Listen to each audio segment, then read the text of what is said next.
Shalom and good day all, this is the Helium29 back again for a DC versus Marvel mech battle. And I must say, with DC doing their own mech type stories, and of course Marvel as well, one thing I would like to try to do is actually try to get a hold of a trade in relation to the previous Marvel mech strike related comics. Because I'd like to read through that and possibly review it as well. My next option is try to get a hold of some of the back issues so I can support it that way as well. And of course, as we finally move into it, we finally have DC Comics doing their own DC Mech story. And let's see how well they actually go with this. So first things first, let's start off with the one that I'll be reviewing first, and that will be DC Mech. So as you can see here, I've got two separate covers. Trust me, I did actually want to get more covers than what you actually see here, but my LCS was only able to get a hold of, well, the one that you see before me right now. But that's alright. So, do these covers in any way, shape or form connect to something that's happening inside with the story? Sure enough, they both pretty much do, to which I give the first cover on the left hand side a 7.5 out of 10, and the one on the right hand side, which is absolutely fantastic, an 8 out of 10. I'll now move to the internal story, to which we'll get a look of the art around the beginning, middle and end. And this is some of the art around the beginning. This is some of the art around the middle, to which we can see the character of Darkseid, and of course the source wall, and of course where things somewhat connect in the Darkseid, in the multiverse. So this is just another multiverse of sorts connected to this story, but in this case we have mech heroes. And last but not least, we have towards the end, and a lot of what you see here is taking place in Metropolis.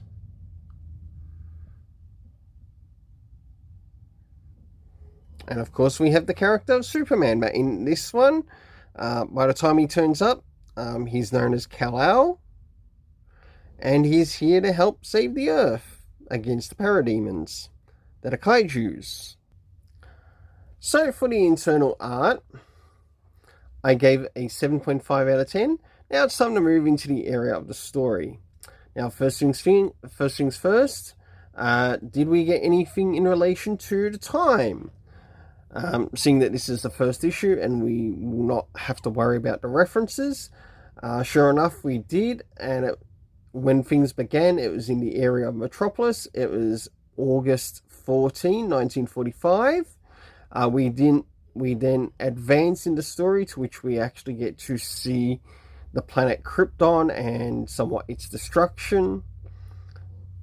And that was covered under decades later, and then we returned back again to the area of Metropolis, to which the term today or the present day was used. Of course, the locations were, of course, Metropolis, Krypton, the Batman Orbital Station, and last but not least, the Source Wall, to which we had Darkseid. The cast of characters consisting of the JSA, the Parademons. As we got a little bit further in the area of Krypton, we saw the characters of Orion and Big Barda. Once we moved into somewhat decades later into the present, we saw the Flash Mech. We also had sort of Back Mech. We saw the character of Darkseid. We also saw the Parademon, or the Kaiju Parademons. We saw Captain Trevor, and last but not least, at the end, we saw the Superman Mech. Overall story rating for this, I gave a 7.5 out of 10.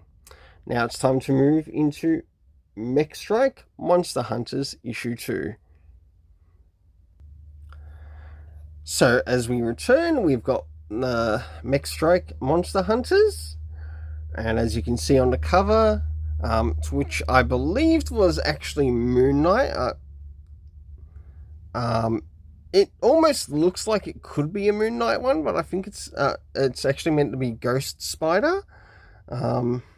Just the way it's designed, it reminded me a little bit of Moon Knight, even though it's meant to be Ghost Spider.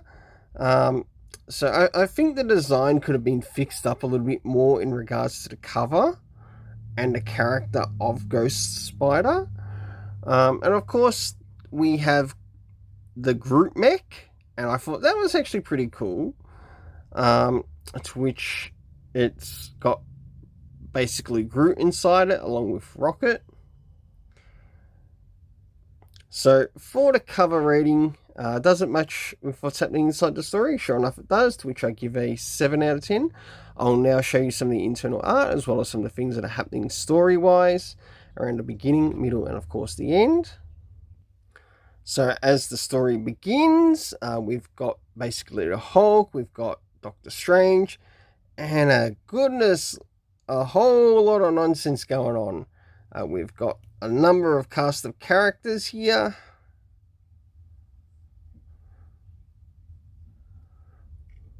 I'll now move towards the middle of the story. As we start to move towards the middle of the story, we've got Ghost Spider. And of course, we've got the Hulk talking. And of course, Groot with Rocket. And we've even got Doctor Strange with his own mech, which is really interesting and something that you don't quite expect.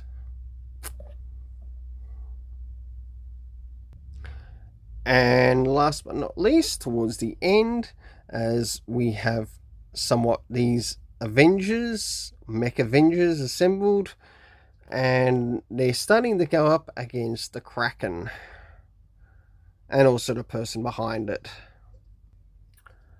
So for the internal art, I gave it a 7.5. Now it's time to move into the area of the story. Did we get any comic references, seeing that this run has actually been running for quite a while since the first Mech Strike came out? No, we didn't, but in regards to the area of time, we got later, one long explanation later.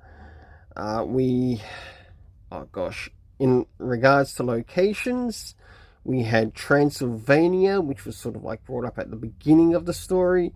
We also the characters ended up moving to the Empire State Building, as well as the Empire State University, to which Spider-Gwen was at, or Ghost Spider was at. The cast of characters consisting of Wasp, Hulk, Black Panther, Iron Man, Ghost Spider, Groot and Rocket, Doctor Strange, Peter Parker, Spider-Man, and Black Villain Spider-Man Morales, and last but not least, the Kraken at the end. The overall story rating I gave for this was a 7 out of 10. Until then, let's keep it colourful and have yourself an awesome day.